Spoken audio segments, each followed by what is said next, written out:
and she called me fake, I was hurt by it. If you're my friend, you're not gonna call me fake. Physically, you are. You want to see a before and after picture? Oh boy. Oh, poor She, but she, that's what Okay, well, that was your we fault. asked you. You're very Stop! Mascot, stop! I know you want to take your anger out on everyone. You should have taken that on Lenny directly. Stop it. What's up, y'all? It's Brian Keith, and I'm back with another video. Today, we're gonna be talking about the Real Housewives of Miami. Yeah, when I say Kiki was a shining example of, you know, you are not where you come from. You just make your own, you know, your new normal. Shout out to Kiki. I feel like she was the star of this last part. Larsa, Lisa, they was on y'all head. They was not playing. But y'all like, comment, subscribe. Let's get into the video. Let me check my shit real quick. How did the fire come out? I'm a feeling if you wanna play with me, you can't play in me. On the playground, but you can't play with me. Got it, running, securing the bag. That's the episode starts off where it left off. Basically, Gertie's over here tearing Larsa a new one. Part of my life and the worst journey of my life. It was hard already, and you can make it hard. I did not make it harder for you, my love. So you're gonna tell me how I feel? Go ahead, hover back. Larsa's basically trying to still defend the fact, like, I didn't know social media, blah, blah, blah, blah, blah. I'm like, girl, use common sense. And that's the thing, is like, she's trying to play with somebody's intelligence. Like, girl, we know what you meant. Gertie's basically telling her, like, look, at the end of the day, I was going through enough, right, by myself. You made the situation harder. And then she's like, no, I didn't make it harder. You made my life harder. I'm like, Larsa, you can't even argue. Larsa's the type of person where it's just like, you did this to me. It's like, but you did this to me, girl. Grow up. Like, take some accountability. Like, the girl is over here allergic from accountability. And that's what I'm just like, with Larsa wants to do all these things, grandstand. I have this fabulous life. Y'all do so much to me. That's why I do this. Like, don't get me wrong. Do I feel like Gertie started the problem in the beginning? Yes, going on that interview saying that Larsa is fake, the fakest one. So I do feel like that was a contributing factor. However, girl, at the end of the day, you still said what you said. So it is what it is.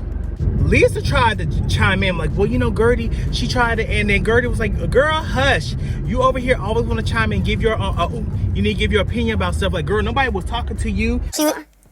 But she, that's what Okay, well, we asked you. You're very Mascot, stop.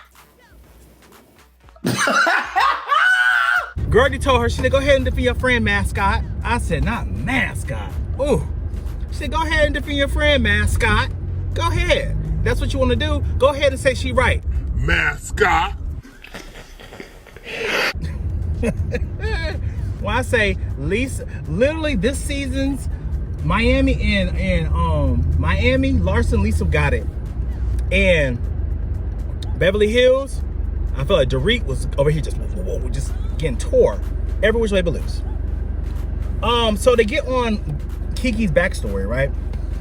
And we talk about how Kiki is from Haiti, and she basically, so we get on Kiki's backstory and we realize that she comes from a very, you know, tough background, right? She's from Haiti. Her mother was left in Haiti by herself. And when I tell you, I literally fell in love with Kiki during her, mind you, I'm at the bank. Don't mind me, I'm at the bank. So Kiki's background like really touched me. And she basically talked about how her dad left for America to build a better life for, you know, assuming his family. But he went to America, come to America, and yes ma'am, he come to America, and the man got a whole family, a whole nother family. And I'm just like, ain't this some crazy mess? Because how you come over here and you over here marry another woman, and then come back and then basically don't even tell your wife. And I'm just like, it's just trifling. And she talks about how, you know, her stepmother didn't like her and stuff like that. And I have, you know, I can understand that sentiment. My dad remarried, and I did go live with him and, you know, my stepmom and, you know, my brother and my stepsister and all that.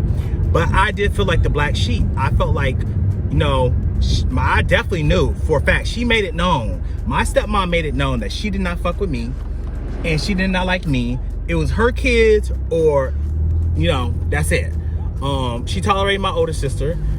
So it's just like, I don't have a relationship with my dad's, you know, ex, nor my brother's mother. I love my brother down, and we don't talk about the situation because it's like, it is what it is. He's young.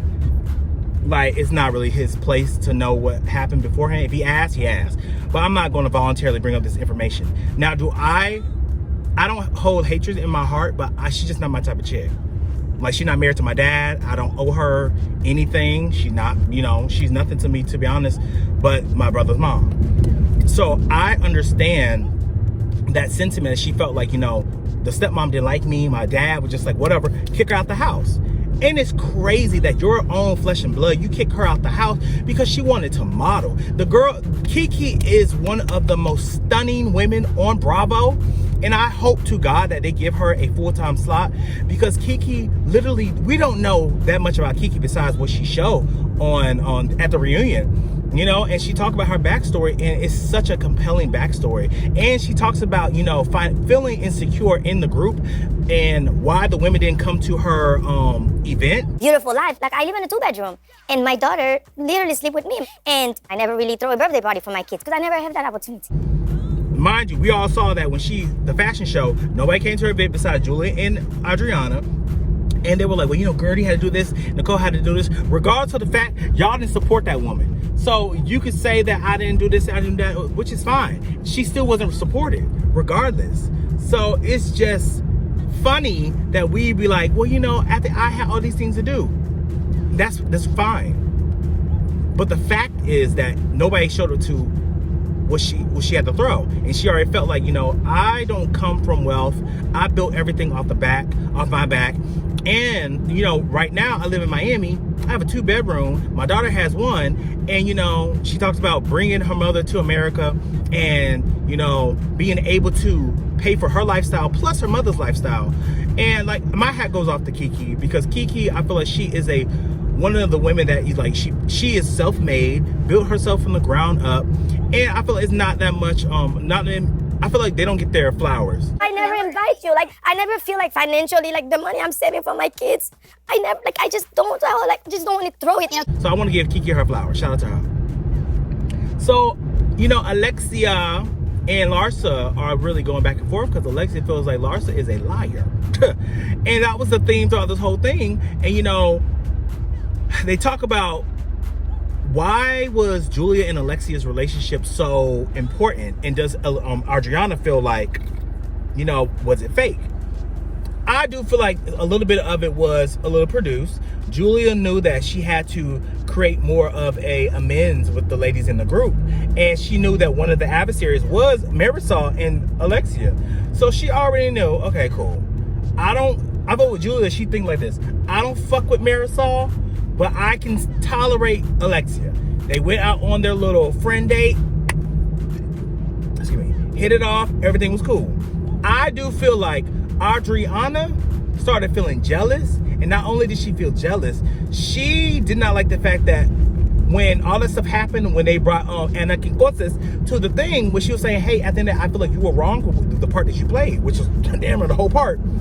She said, I'm leaving your house. I'm leaving your house. You cannot be mad because she's holding you accountable as a friend. And she did it in the comfort between y'all two, not even in a group setting. So I just feel like, you know, I do feel like Marisol is jealous as well. And I always feel like Alexia plays number 1 and she makes Marisol play number 2. Like at the end, they were like, oh, who's not a liar? She's like, oh, Gertie's not a liar. She's not a liar. She's not a liar. Larsa's a liar. But you're like, Marisol, she forgets things. Larsa lies. Liar. But Julia's honest. Kiki's super honest. Okay, Marisol. Marisol doesn't remember. And I'm like, if that was my friend, I'm like, bitch, fuck you. I might forget things, but girl, you ain't gonna say everybody else is over here telling the truth and just say I forget things. So I feel like that's gonna be some type of contention there. Alexia also was like, you know what? Moving forward, I want to, you know, I want to get closer with Nicole. I'm like, yeah, I feel like that's all forced, but you know, Nicole's having her baby, so I'm excited for that. Girl, go ahead and drop that baby. Yes, ma'am. Gertie still feels like Larsa is just, you know, a fake and a fraud. And you're not gonna call me fake. Physically, you are. You want to see a before and after picture? Oh boy. Like the first episode of Me Baby, and it's also the BBL that you had. Don't, hey. But towards the end of the episode, they over here hug and make amends. I'm like, Gertie, if maybe I just hold grudges, but I'm sorry, Larsa would have been on the shit list for a long time. I won't say forever, but for a long time. Because, girl, you basically try to accuse this woman of not having cancer. No, ma'am. Is it real? Because Lisa told me that she was testing me, and I don't know what that means. Like, is she testing me because it's not real? So, Kiki addresses Lisa and basically tells Lisa, you know, because Lisa's talking about, you know, I'm going through the fight of my life. Like, I'm going through this and third. I just signed a paper that said that it's going to change and dictate the rest of my life. Y'all, I would never want to marry somebody and then divorce them. Lord, do not. But then have them dictate the rest of my life. Would not. I'd be so sick. Probably the most important document I've ever signed. That's really kind of dictating your future. My future. So Kiki basically tells Lisa, like, you know, I feel like you're self-centered, self-absorbed, and you look at me like I am beneath you. And Lisa's like, no. She said, no, but you do. She's like, you talk the shit that when everybody else is telling you the same thing, and when I said it, you're telling me to shut the F up, and this, that, the third, be quiet. She's like, you're going to respect me. I said, Kiki, you better say that. You are very entitled, just like I told you. You're selfish, and you look down onto people, especially me. You treat me this good, I don't belong here. You're gonna fucking respect me. Kiki was really giving her a 1, 2, 3, 4. A good old 1, 2, 3, 4. Was not playing with the girls. I just felt like Miss Kiki she was saying, like, you don't know my children's name, and then she was like, I do know your children's name. She was like, oh, bravo, you finally understand it and realize it. I don't know. This group is gonna be hard for them to move forward in my perspective. But at the end of the day, at the end of the episode, we see, you know, also throughout this whole entire reunion, I wanted Marcus to literally shut the fuck up. The man was talking about bullshit that we didn't give a shit about. I wish I was out on that stage. I wish I was doing this on the stage. Sir, what the fuck were you gonna do? That's what I'm trying to figure out. He's talking about, I wish I was out on the stage. I wish I could say things. Larsa and Lisa literally look like idiots. And then you got the husbands in the background trying to co-sign, well, you know, she didn't mean it like that. Lisa, you know, she didn't mean it like that. No, Lisa is careless with her words. Lisa lives in this fucking bubble like Dorit.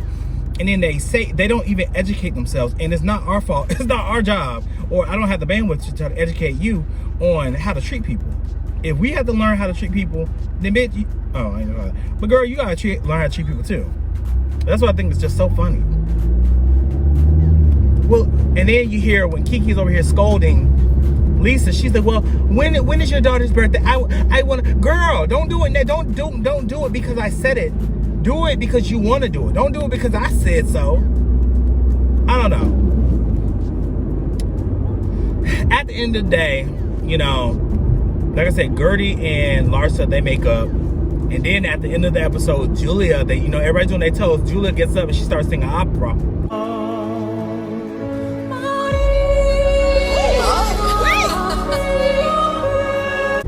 I'm like, at first, I don't want to say Julia can't sing, because I don't know if that's where the route she want to go. But however, did it seem like Julia was singing to a track? Because when she first started, I said, hold on, I hear two audio. I'm like, some people. We give Candace and we give Drew a lot of mess about singing at the reunion, but Drew was singing. Drew sang that. Drew, that was the best singing at a reunion. It was a whole performance. Shout out to Drew. Candace, you know, it was cute. You know, Portia. Amazing Grace. It was cute. But y'all, it is what it is. I'm sorry that this video came late, y'all. I am back home. I had to go, you know, help my grandma with something. A 4-hour drive from DC to North Carolina.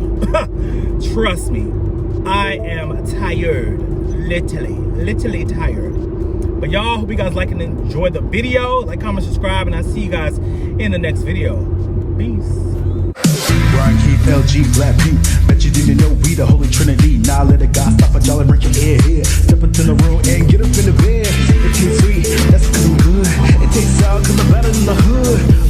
Cause I get you hyper when I'm running all around cause I excite ya. Let me talk real quick. You can't even get with the shit. You wanna go toe to toe with my flow? The sour candy all I really ask me for. Now I got to go. Got. Bye bye.